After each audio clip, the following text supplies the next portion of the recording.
All right, what is it like those cop shows, the good cop, bad cop, where I'm going to ask the questions around here, bub? I don't know. What are those old like sitcom, those old TV dramas? Danny's she's struggling Before my time. Sitcom TV dramas? What are we doing here? I like a good sitcom, but this feels more like a Darren question. It was 9 seconds. If you took the under on when Danny would say before my time, it was 9 seconds. I've got a big birthday coming up. I got to get these in while I can, Paul. I see. We'll get to that. Believe me, we will get to that a little bit later. The reason I bring that up, I'm asking the questions around here, is because that's exactly what I'm doing off the top of Cardinals Underground. Paul Calvisi, Darren Urban, Danny Surek, because 2 of the 3 of us were actually in Indianapolis for the Combine, and the one person on the outside looking in will ask the questions, and that's me. So give me a few highlights, Danny. What stood out? What are your big takeaways? When you called the family, when you got home, and they asked what it was all about, what'd you say to them? What'd Brian want to know? Golly. And the dad reference was 47 seconds in. So, okay, for those who have parlays, that's your answer. We had a good time. I love the Combine. I love being out there in Indy that week. It's a lot. The days are very long, but it's fun. And by Thursday, everybody around you is running on coffee and fumes and very little sleep. But I feel like we put out some pretty good content. I think if you're asking about general takeaways from draft prospects, it seems what we had talked about going into it in terms of which positions seem to be really deep in this draft class, which are needs for the Cardinals: wide receiver, offensive tackle, interior defensive lineman. And then after watching some of those workouts over the weekend, wide receiver specifically, these are big players and they are fast. And also, not just skill players are fast. Some of these offensive linemen, these defensive linemen were cruising in those 40s. I mean, I'm watching Braden Fisk from Florida State. That guy can move. I'm like, the moment a team drafts him, he's going into the jumbo package at the goal line. Well, and it's when you start talking about like the defensive linemen, and I know, okay, obviously most defensive linemen aren't going to be running 20, 30 yards, but it does make a difference when you're talking about quickness and athleticism, and one of the reasons that offensive linemen often struggle now and why it's so hard now to pass protect or do anything is because all of these linemen are starting to turn out that way. The days of some gigantic behemoth sitting there at nose tackle at 380 pounds for 2 downs, nobody does that anymore. I mean, Braden Fisk from Florida State, I just picked him out because he just stood out to me watching him. 6'3.5". Had a good Senior Bowl. 292, yes. Western Michigan transfer, went to Florida State for his final year, balled out. He was the guy who ran the 4.78 40 at that size and said, "Oh, yeah," as he crossed the goal, as a finish line, right? As he broke the tape, and he said, "Oh, yeah," and they replayed that a few times and had fun with it. When somebody does something, because I've never been to a combine, does the crowd react? When you're in the dome, can you hear the crowd react if somebody, Xavier Worthy, obviously. I was going to say, did you not see the video of Xavier Worthy? Okay. But I mean, they all kind of erupted, although it took a moment because you're waiting to see. They're waiting. It's not like a play where you see in real time exactly what's happening. A guy's running a 40. Ultimately, you got to wait for that time to pop up. And so there was a little bit of a delay. And obviously, there's a lot fewer people in the stadium for the Combine than there is for a game. So it's sort of like Olympic figure skating when they post the score, right? When the Russian judge puts up the 9.8 or something like that, then you get the oohs and the ahs, and it sort of reverberates. I mean, again, I've only seen video. I've never gone in to watch any of the workouts. It is now a thing where you can go in and watch if you're a media member. Okay, it started 22 combines, and you've never gone to watch the workouts. For what? For who? Just out of curiosity? It's like the Senior Bowl that a lot of teams, whatever, most of the scouts or coaching staff or whoever they send, if you go out there and you're seeing what you need to see in practice, not everybody stays for the game at the end of the week. I mean, I've covered. It's all on film. I've covered whatever it is. It's 25 seasons or whatever dumb number it is that I've covered in the NFL. I've watched, and we don't even get to watch all of practice, but that wasn't always the case. The amount of time I've spent watching football practice in my life, I don't need to go watch less than a football practice. Okay. All right. Well, let's see here. How long should it take me to get to the point that my hashtag offered last week in Cardinals Underground? Let there be a fourth QB. And sure enough, That might be your God. best hot take ever, Paul, because you could be right there. I got a big groan out of that very seat from Big Rob Fredrickson about 3 hours ago during the Red Sea Report when I brought up that CBS Sports threw out a mock draft that had quarterback going 1, 2, 3. It was Caleb Williams, Jaden Daniels, J.J. McCarthy, number 3, New Patriots? England. How about that? And then the Cardinals go Marvin Harrison Jr. and Drake May goes number 5 to somebody who traded up Minnesota or somebody up. And I'm like, no. I think the Cardinals trade out if they're at number 4 and there's a quarterback like that. If Drake May's still on the board at 4, don't you think Monty maximizes that? Somebody's got to want to come up. There's like a half dozen teams I could name that are quarterback desperate right now. No, I'm not saying there won't be quarterback desperate teams, but somebody's still got to want to come up, and it's still got to be worth it to you. There's a big difference between going back to 6 with the Giants or 8 with the Falcons or 12 to the Broncos or whatever. Yeah, actually, the best thing that I've been able to glean here in the last week or so is all the noise and the hubbub around the Giants doing something for quarterback.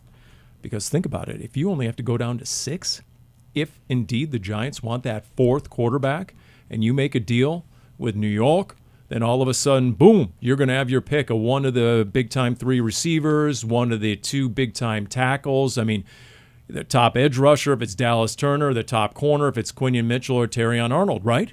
That was one of the interesting takeaways is talking with a lot of draft analysts at the Combine. It seems like the gap is closing between what is a consensus of the top 3 wide receivers of Marvin Harrison Jr., Malik Neighbors, and Rome Odunze, which is interesting. Now, majority of mock drafts and what I have seen online still have Harrison as the top receiver. However, Odunze and Neighbors are not far behind of if, Harrison ends up being the Cardinals pick at 4, that the other 2 receivers are off the board by 7 or 8. Like it doesn't seem like the gap is very large, which would bode well if the Cardinals decide to trade down, even if it's a few spots. Let's say they trade down to the Giants at 6 and a quarterback is taken at 4, and let's say the Chargers want to take a wide receiver. That would still leave the Cardinals with, from what I have gathered, speaking with analysts, a very, very good wide receiver who can still come in and be an immediate threat and a big piece of this offense moving forward. And I say wide receiver because something else that we had learned from talking with people in Indy is truly how deep this offensive tackle class is, that somebody could fall to the Cardinals at 27. Or let's say they are trading down to 6. They might have enough capital to use that 27th overall pick and move up a couple of spots. If there's a specific, let's say, offensive lineman, or, they flip-flop of offensive lineman and now they're looking for a wide receiver, whatever that might be, the Cardinals are going to be in a good position no matter what they decide. It was funny because we've been messing around with these mock draft machines. I sent this one to a handful of people, and Danny saw it the other day because it made me think of it when you were just talking about it going down to. So I'm using, it's the Pro Football Focus mock draft machine. And again, this is purely for entertainment. This is not for any gambling purposes whatsoever. So the way this machine works is trades are offered to you. Like you don't go out and seek a trade. Somebody will say, this team wants to trade with you. So the Giants wanted to move up. Harrison's off the board at 3. Oh, okay. So again, not a disaster because there are 3 quarterbacks. So that means one of those big 3, if not now 4 quarterbacks are available. So then I trade with the Giants to go from 4 to 6. I give up a 6th rounder at 188, get back a second round 39. Okay. Okay. Now, could I maybe gotten more? I tried to get more. They didn't give me any more. Then we go, the Cardinals in this mock draft, this fake mock draft, go down to 6, and then the next 2 high receivers went 4 and 5. So then I trade from 6 to 8 because the Falcons want to move up. I get another second round pick, 43, give up a 5th rounder or something like that. So now all of a sudden, I got all this. So this was the picks I ended up getting. Okay. First round, Joe Alt, and then the LSU receiver Brian Thomas, 27. Yep. Second round, I have 3 picks. Ennis Rakestraw, the cornerback from Missouri. MIZ. There you go. Chop Robinson at 39. Ran a 4.48. Kamari Lassiter at 43, cornerback from Georgia. And then in round 3, and it went all the way to 7, but round 3, your boy Fisk. Oh, round 3? Oh, that's not going to happen. And Orahoro, a defensive lineman from Clemson. You must have been using the Google AI Gemini, because that's erroneous right there. I'm sorry. You don't think he lasts till round 3? No, I don't mind. I don't mind that mock draft. I know you mentioned that to me. I was pretty happy with it. All my other ones are kind of meh. Yeah, let me tell you, that Brian Thomas, he went out there 6'2", 209, 4'3", 340. He caught the ball very easily, naturally. He went out there and hit 23 miles per hour on a go route. They had next-gen stats out there as well, nearly a 39-inch vertical. I mean, there's a lot of receiver talent. If you don't get one of the big 3 at receiver, you can still get a dude. I mean, big receivers, which is what this Mitchell staff out of Texas. likes. Yeah, more than 6'2", 205. They say the only receiver since 2015 to have his measurables in speed, DK Metcalf. And then Ricky Pearsall, your guy, the local guy, he ran a 4.41, and he's arguably the best route runner and some of the best hands in the draft, and he's running 4.41. So there's a lot of talent. When you say all that stuff, why would you be surprised? I know Fisk is a different position, but why would you be surprised if he slides to 50-something? Who's that? Fisk? Yeah, Fisk. Because you're going to have all these other guys. You had Fisk in round 3. Yeah. Okay. All right, so you're saying you'd know. be talking 70 or so. Well, you're talking. Oh well, okay, that's true. I wouldn't. The only reason I say that too is because if there's one position where there's not a lot of supply, it's D-line this year, seemingly. Okay, yeah. Seemingly, D-line and edge, which once again gets back to my other theory that if indeed the Cardinals need receiver, they do. They need tackle, they do. They need corner. But guess what? Those could be the 3 most loaded positions in this draft. So maybe, just maybe, if Monty trades down a little bit, he goes with D-line or edge, Dallas Turner. Possible. And then waits on the tackle, the corner, and the receiver later because he's pretty confident you can get a guy later in the draft. I also, if edge is, let's say, like you're saying, maybe the Cardinals would take that at 27. Is that what you're kind of like the thought? Or you're trading down from 4 and taking, because Dallas Turner's not there at 27. If you trade down to 8 My or thing even is- 11 maybe. I mean, maybe if you're trading down in a receiver or tackle or somebody who, regardless of position, is higher on the overall board for the Cardinals, my thought is don't force it. Yes, you might need an edge player, but if you get to the point and whoever is available is not the best player for you when you're looking at their skill set and how they would fit in here and the character and all the measurables and intangibles that go into the process of the Cardinals putting together their board, don't force it. I would rather, yes, those 3 positions of cornerback, wide receiver, and tackle are deep. If a player is that good to where they could come in and make a difference immediately, be an impactful player, even if it's deep in those classes, I would still like to see the Cardinals take advantage of their spots in the draft. Where they are now, you mean? Right, where they or wherever, even if you trade back, or you know what I mean. I wouldn't. Right. I don't love the idea of, okay, we're going to pass on this really, really good cornerback here at the top of the second because we want this good interior defensive lineman, and we'll get another good cornerback later on. I think that there's a line to walk when it comes to that later in the rounds of kind of really looking at the needs and who you're expecting to be available in later rounds. But with where the Cardinals are really in those first 2-3 rounds, I would like to see them take advantage of those spots and who's available. So does that include 4 though? Like you keep because this has been brought up in the mailbag a bunch.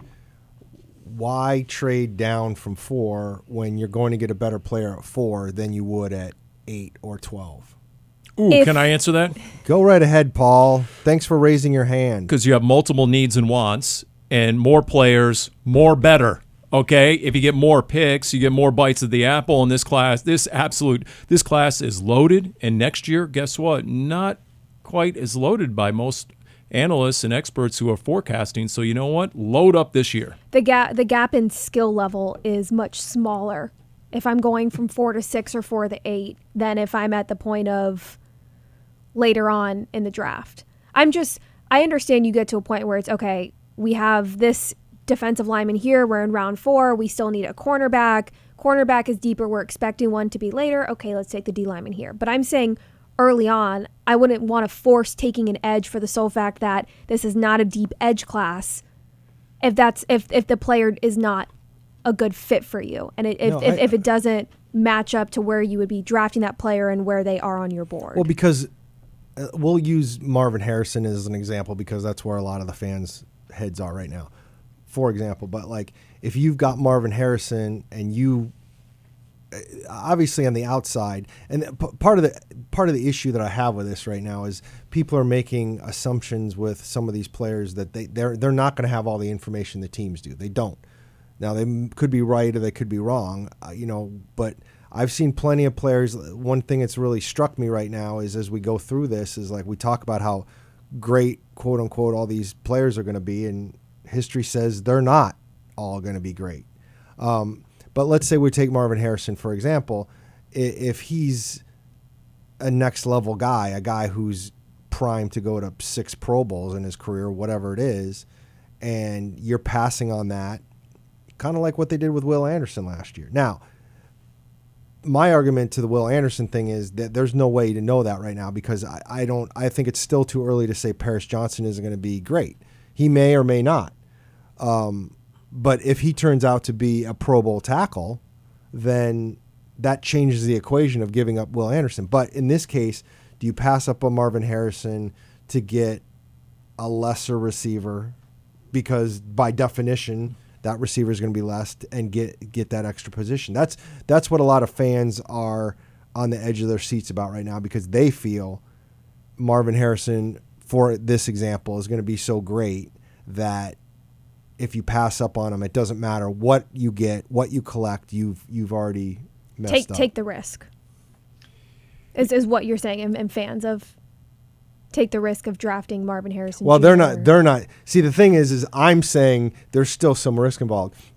There's a lot of fans out there who claim, I'm not sure how they would know this, but claim that there is no risk with Marvin Harrison. Well, there's a risk with every player. Right, absolutely. Yes. It was interesting because Craig Greeley and I talked with Charles Davis of NFL Network and CBS for a Cover 2 podcast, and we had talked about the risk of drafting a skill player 4th overall, if that's where the Cardinals decide to say. And he had an interesting point of the way that the game is moving, of a tackle typically takes 2 to 3 years before you can really start to see the true value and what their career is going to look like long term.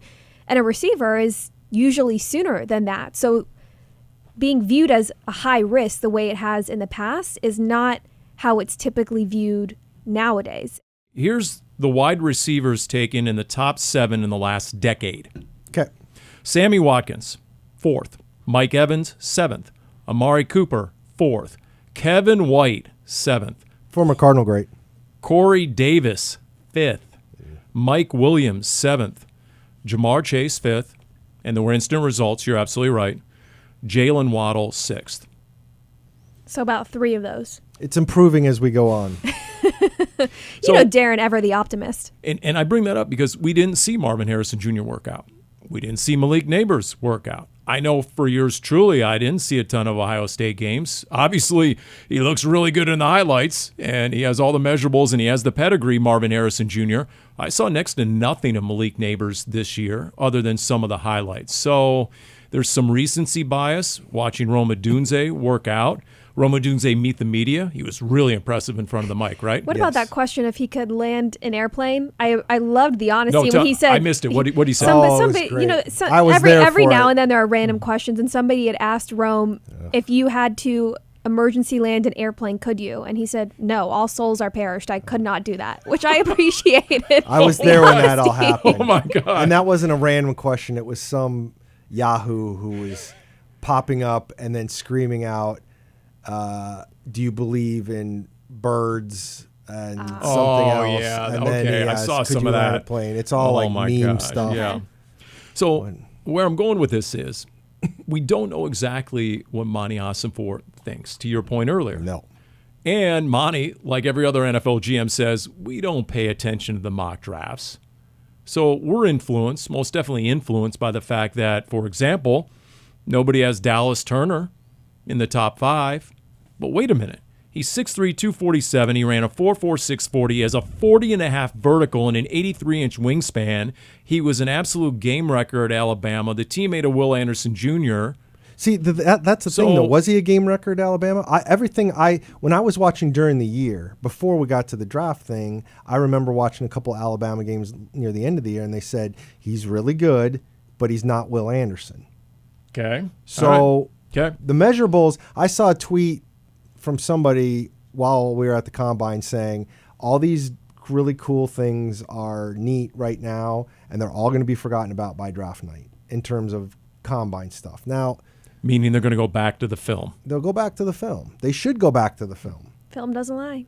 You know, we that's the thing is we've hyped up. And the other thing that strikes me as we were at the Combine and seeing all these players is like all the players we're focusing on and doing the names of and who are at the podium, they're all gone in like the first 45 picks. And it's like in the Cardinals case, that could be 3 of them. So that's not nothing. But like so many of them. There were like 300 plus players. Right, at but the Combine. we're not listening to Right. them talk and talking about what they're saying. And that's people always kind of like to get on me because I'm not a huge draft guy. And that's part of it for me. I've been, especially as long as I'm doing it. We're going to talk about 300 players or whatever it is, and then 10 of them are going to show up, and that's it. And I always felt like I'll talk about the 10 that are here when they get here. I mean, I know I can't fill up 3 months worth of content doing that, but that's kind of where I fall with a draft. It's a little harder for me because I'm like, so much of this stuff is meaningless. And then after it's all done, But I appreciate listening. 5th round rookie Puka Nacua comes in and blows up the NFL out of nowhere. Sometimes you just get lucky.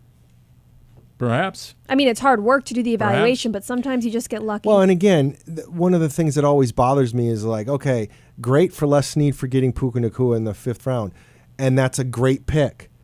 But if you had any inkling that he was going to be anywhere near as good as you wouldn't have waited till the 5th round. It's like the old Tom Brady thing. The Patriots aren't geniuses for getting Tom Brady. They locked into it because if they thought he was going to be anywhere close to it, you're not waiting till the 6th round. Brock Purdy probably would not have been Mr. Irrelevant if people had known what they would know Yeah. Probably not. Yeah. 8 months later. Right.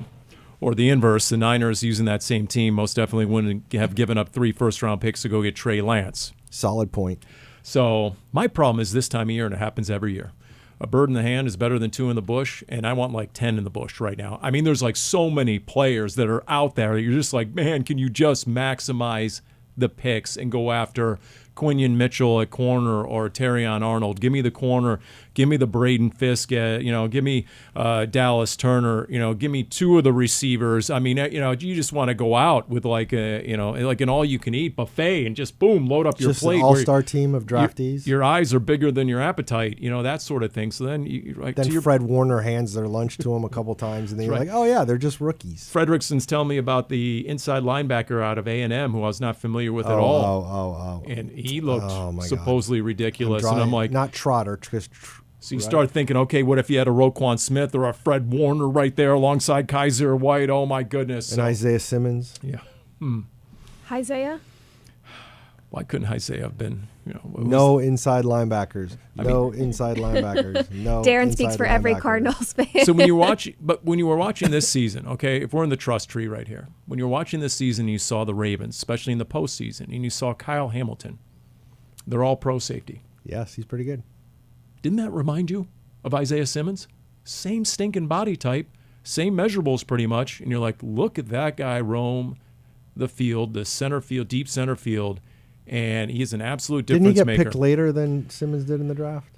Again, Not much later. This is what I'm talking about is like, how do you know? Yeah. You don't know for sure. Yeah, exactly. So, to me, I find myself salivating over the centers as well. This Zach Frazier out of West Virginia, he was pretty good with the media from what I saw. 4-time heavyweight state high school wrestling champ, 4.0 student at West Virginia. Says, oh, yeah, I love run blocking because I love to tee off on people. That sounds like a Jonathan Gannon type of offensive lineman. The guy from Oregon, Jackson Powers Johnson. So all these names. Here's the question. Before we get to the draft, we got to get to free agency, and we're already seeing some names that will or will not be available. Did you guys get a sense or a vibe? Danny, you talked to Monty Ossenfort. What do you think? How are you reading free agency? $50 million or so available for the Cardinals. It's going to be supplemental. It's very clear after hearing from Monty Ossenfort and Jonathan Gannon at the podium with the media, as well as getting a chance to sit down one-on-one with each of them, that they are on the same page with philosophy that building a team is based around the draft. That is clear, that free agency is supplemental. Monty Ossenfort did say at the podium that the Cardinals were going to strike and be aggressive in free agency when the right opportunity came to be. And when I had asked him about that, he was saying, it's when I say be aggressive, I mean be prepared and be knowledgeable of not just the player evaluation, but the player valuation and the market value of, because free agency Monday, March 11th is when teams can legally start talking with free agents. And then 2 days later on the 13th, that's when they can start signing with other teams. To hear the two of them talk about it being supplemental tells me that it's probably a position that they are not expecting to have a plug and play draft prospect come in. So I'm still leaning towards what we had been saying, which probably defense, maybe a pass rusher. That still makes the most sense. Or maybe they are wanting to beef up that D-line. We know that the two of them really value the line of scrimmage and understand that you have to, in order to win a game, you have to win in the trenches. That's not to say if they sign a defensive lineman, they wouldn't draft one within the first 1 to 3 rounds. I'm not saying that. I'm just... Well, they need enough defensive linemen that they probably have to do that. Yes. I mean, that cupboard is bare right now. I don't see them making a lot of splash moves. It really does either feel like maybe they get one big player, or similar to last year where Ossenfort was signing a lot of one, maybe a couple 2-year deals, like a Kaiser White when he brought in Josh Woods, those linebackers, a Zach Pascal. It kind of, I would feel like it would be more moves like that. Oh, and the other thing is, like, let's take the offensive line. I mentioned this in the mailbag. Let's take the offensive line, for example. We keep talking about whether they could draft a tackle, and it is strong in tackles. And some of these guys can play guard too, but, like, you're also looking to upgrade that left guard as well as finding a tackle. So maybe you go find that guard in free agency who's more of a veteran. So if you end up with two young tackles, then you have 2 veteran guards. That's a possibility. I like we were just saying, I could see them signing a defensive lineman plus drafting. I personally think they need a veteran cornerback of some sort with how young they're going to be in that room. So I would agree with Danny. I don't think you're going to have any kind of like I'm sure as we get closer, Christian Wilkins, the defensive tackle from the Dolphins, is going to be on the market. And that's the name I was going to bring up. If he doesn't re-sign with Miami between now and then. Now, are they willing to go after a guy like that for the kind of money it's going to cost? I don't know. The Cardinals might still be a year or two away from really spending that kind of money if they feel they are a position or player or two away from really being competitive in the postseason. See, and if it's Chris Jones and he's age 30 already, right, and he's on the back end of his career, then I agree with you. But if you're Christian Wilkins and you're in your prime and you still have 4 or 5 of your best years in your career ahead of you, I really wonder, especially if you can get a Christian Wilkins, it's going to cost you a lot of money, but it won't cost you any assets, right? No, that's true. So whereas like the Bears had to go out and give up a high second-round pick and pay a record contract to Montez Sweat, you only have to pay the money. Now, only. But still, if you have... It's not your money, Paul. That's okay to say. You have money available, and I'm just thinking that is a strategic big spend that could pay off. You get the player you need at the position you need. You get a guy to mentor a lot of younger players. You know, just like you said, if you get that veteran corner in there to mentor maybe some young corners.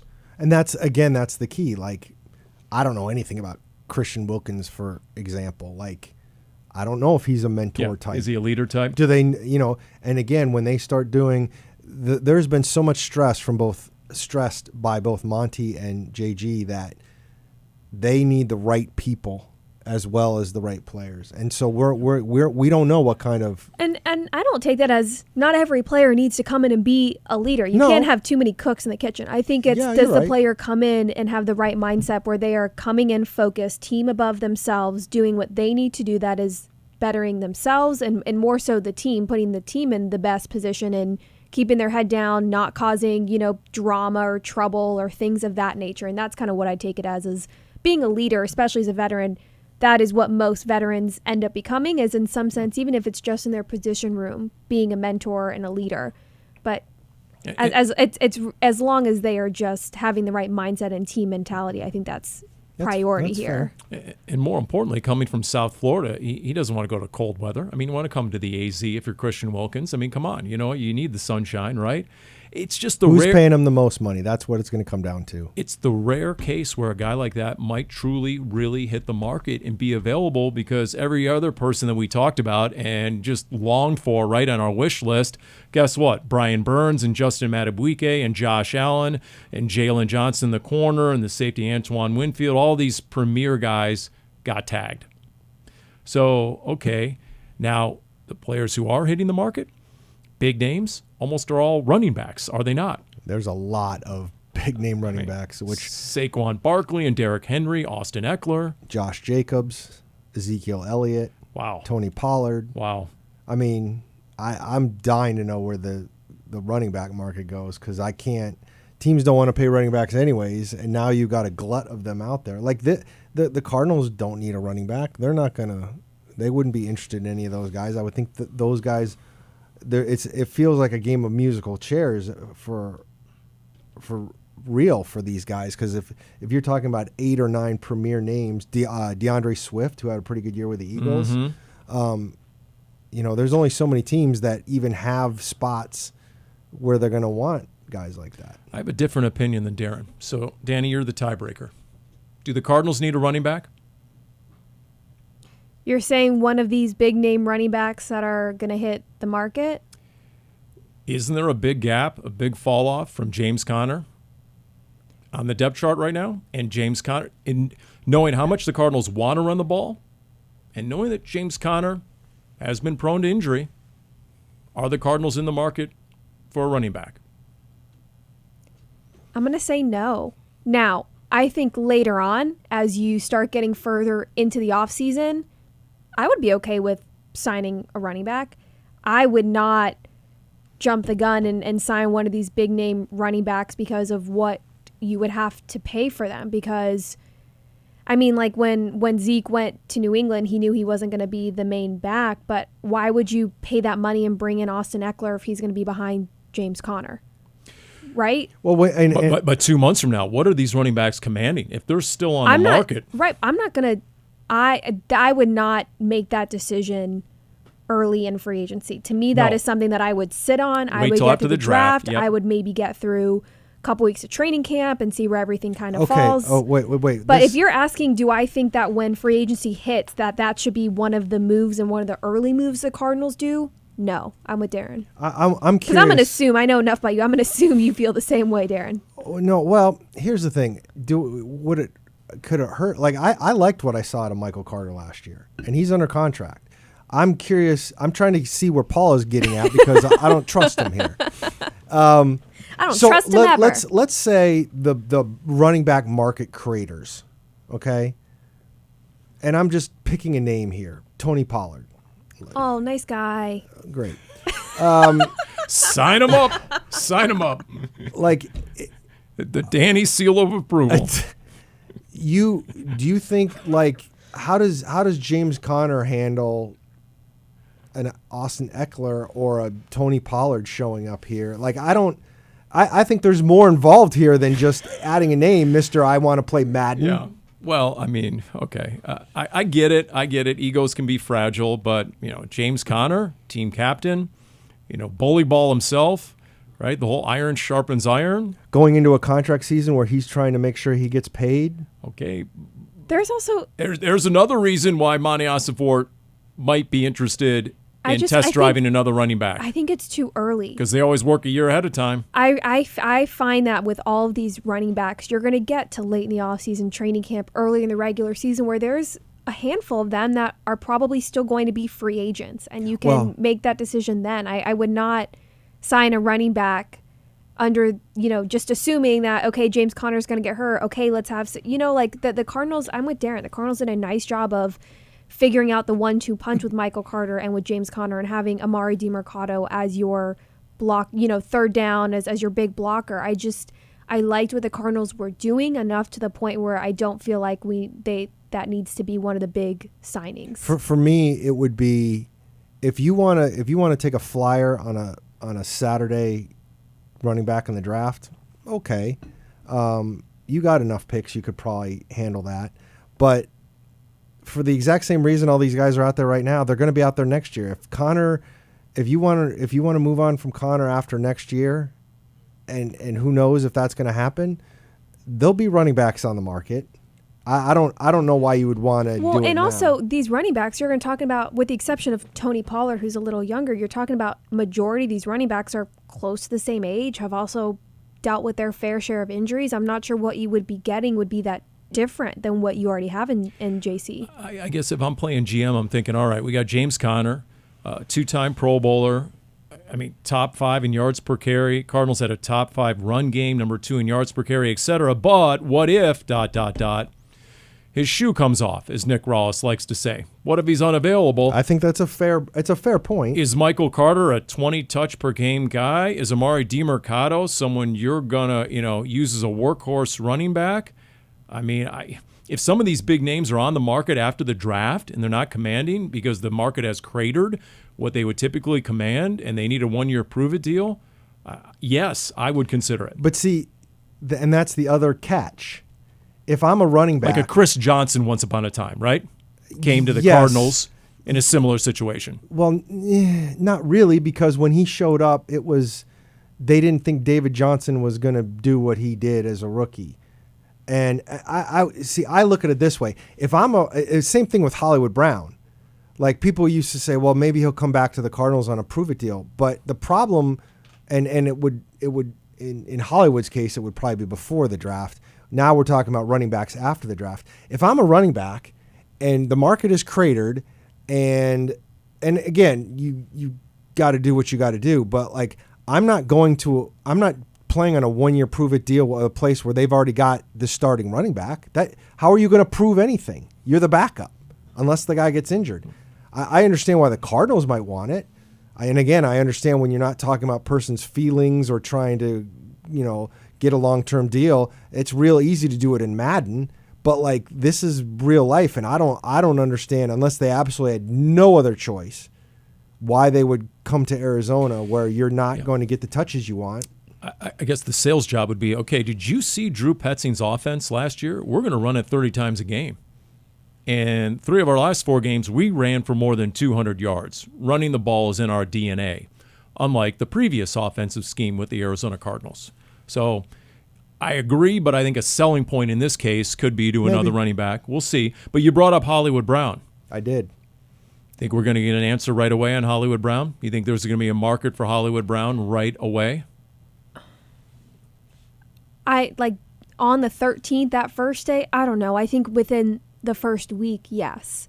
I think that knowing that Hollywood wants to be here, the connection he has with Kyler Murray, if he's willing to be here, and let's say the Cardinals want to give him a 1-year prove-it deal, see if you can stay healthy, make more of an impact, great. If another team's going to offer him more money on a 2 or maybe 3-year deal, I wouldn't put it past him to take that. I want to, not just Hollywood Brown, but any player. It really, free agency, it comes down to the money and the reps that you are going to get. I still believe that if it works for both sides and the Cardinals can give Hollywood a 1-year prove-it deal, and then assuming that they will draft a wide receiver, I still think that could work out well with what you also have in Michael Wilson and Rondale Moore and Greg Dortch.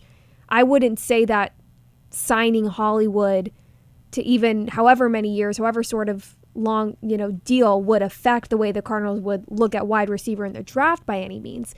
But I'm not one of those people who I've seen online of, I'm completely done with Hollywood Brown, don't want to sign him at all. I think it would make sense of, if it fits for both sides, giving him a 1-year prove-it deal and keeping him here.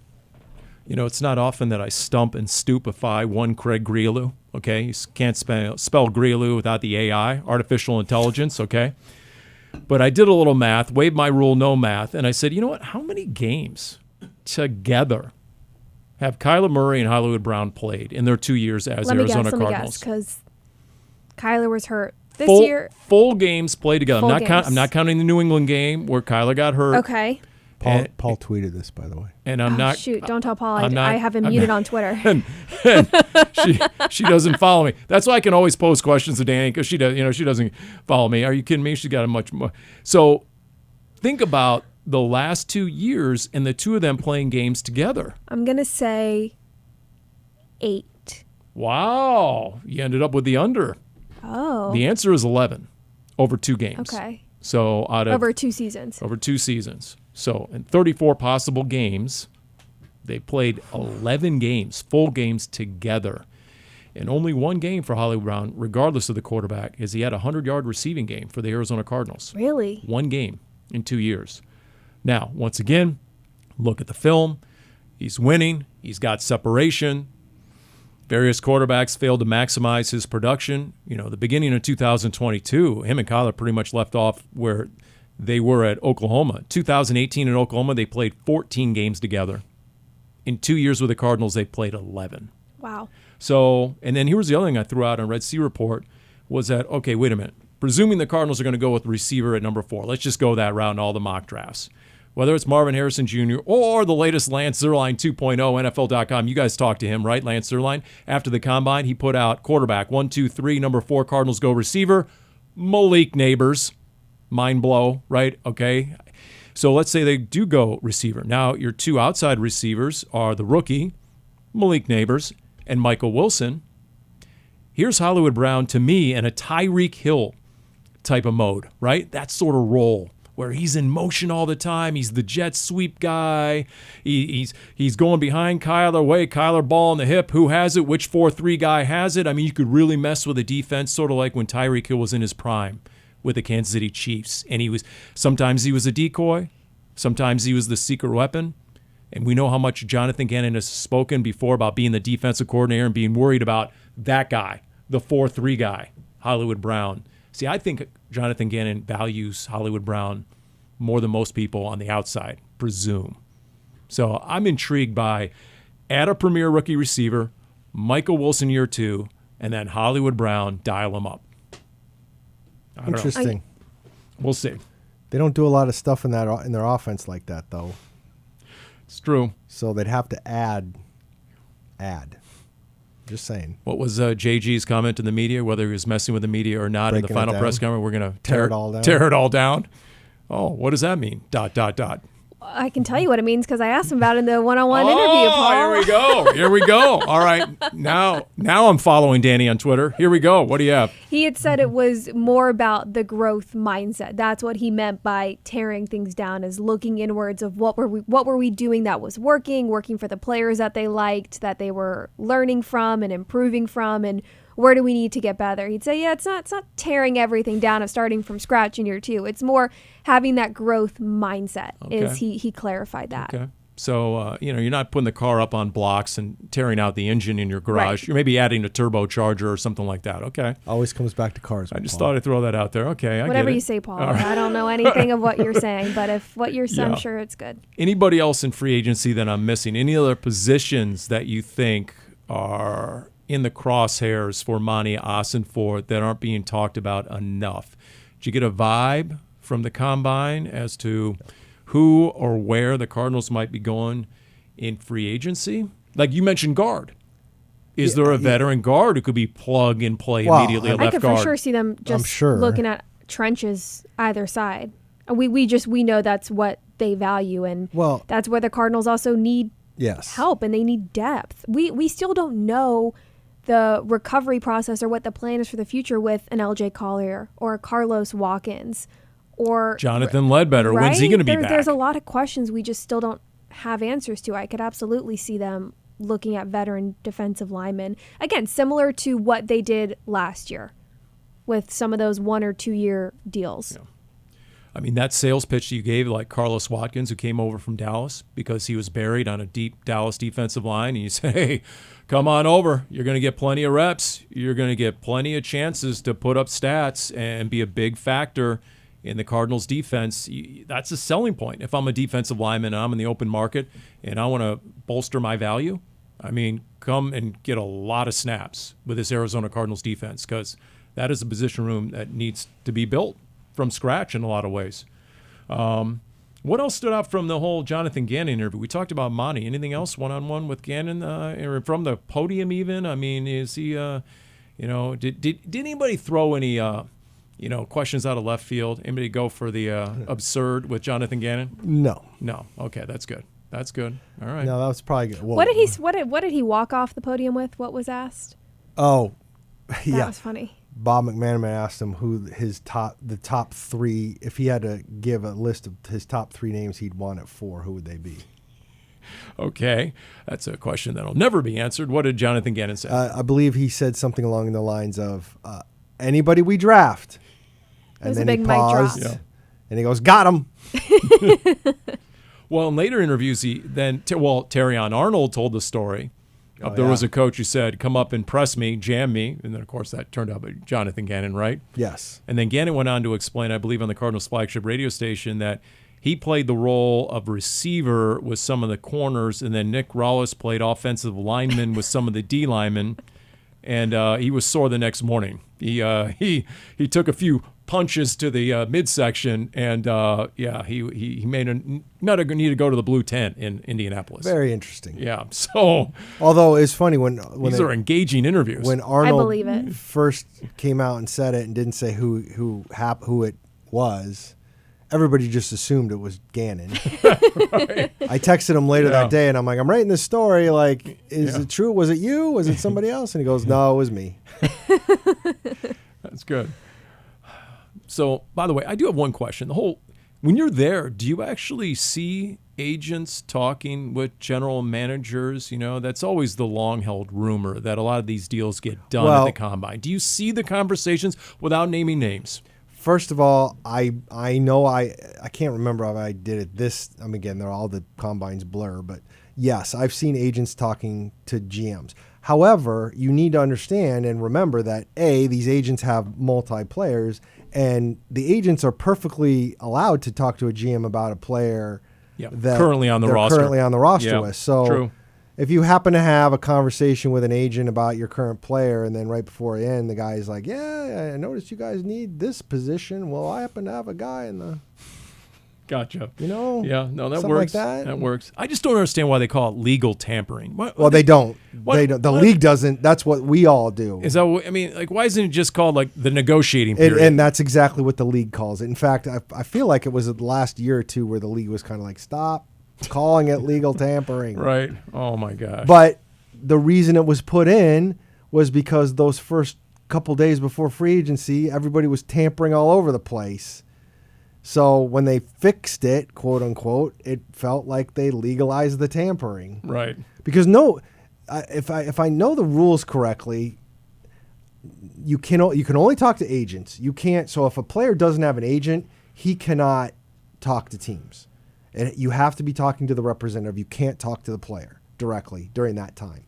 And the other thing is, my understanding was you couldn't fully negotiate the contract. You could do like some general parameters, but so like when a guy ends up, like they announce the signing like 10 minutes, 15 minutes. Well, they always have done it. Right. But 10 minutes or 15 minutes after 1 o'clock Arizona time on the first day of free agency, it's like, okay, I'm pretty sure they must have done some major groundwork there. Yeah, no doubt. So, all right. Well, and I guess we'd be remiss if we didn't mention the Russell Wilson and the $85 million dead cap hit taken by Denver. Hello. They need a rookie quarterback. There's really no other scenario other than sticking with Jared Stidham, and I'm guessing that's a non-starter for Sean Payton. I'm not ruling out that it's a non-starter, but I'm not ruling out. I would still think they're going to draft somebody, but I don't. There are people that, especially where they're picking, there are people that aren't 100% sure Peyton takes a quarterback if the right one isn't there. Ben DiNucci, the backup in Denver right now. Nice guy? Good guy? He was nice. I spent more time talking with Tony Pollard because he was playing a little bit more than Ben DiNucci in Ben Dallas. DiNucci. All right, the DiNucci. All right, there we go. We'll leave it there here on Cardinals Underground, brought to you by Pacific Office Automation.